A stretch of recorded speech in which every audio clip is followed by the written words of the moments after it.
Tidak gampang, Pak, dan jangan dianggap main-main.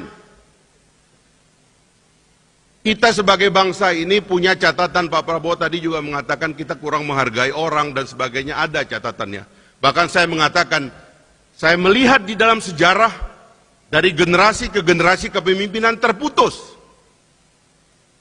Bahkan kalau dari zaman penjajahan dulu atau dari zaman feodal dulu, bahkan sisa-sisa kerajaan kita hilangkan. Dari penjajahan dulu, kemarin saya lihat ada riset di media tentang kenapa sisa-sisa Belanda di Indonesia nggak ada. Bahasanya tidak dipakai, padahal katanya menjajah 350 tahun. Putus. Orde Lama ke Orde Baru, putus.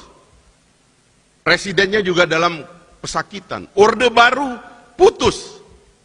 Kita mau menghapus seolah-olah Pak Harto, Bung Karno nggak ada jasanya.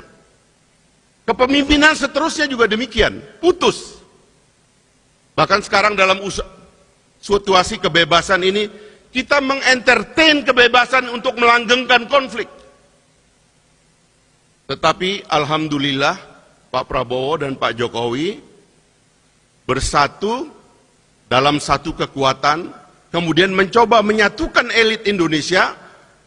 Ada masalah besar di depan kita, jangan lagi bertengkar. Mari kita song-song masa depan Indonesia dan kesempatan Indonesia menjadi bangsa besar.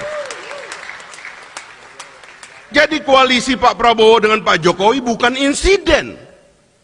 Dia adalah monumen yang harus dirayakan dan dipertahankan. Saya ini generasi yang suka bertengkar, pemberontak juga. Ini gara-gara suka dengar pidato Pak Prabowo juga dulu.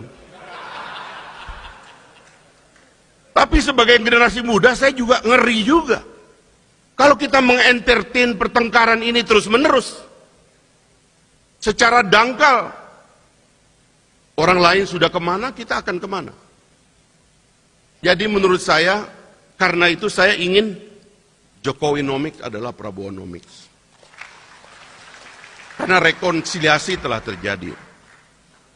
Karena itu terus terang saya juga ingin mengucapkan terima kasih kepada teman-teman partai yang kemarin sudah menyatakan dukungan kepada Pak Prabowo.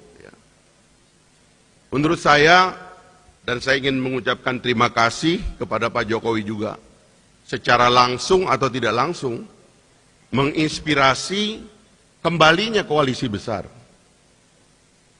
Saya pernah bertemu dengan Pak Jokowi dan mengatakan, Pak, dari Pak Harto ke kita putus, Pak.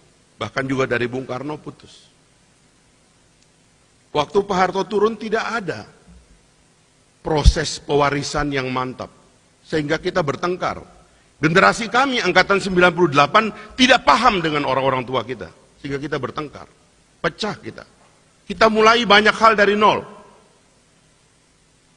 Bahkan Pak Prabowo adalah manusia sejarah yang menyaksikan dari dekat.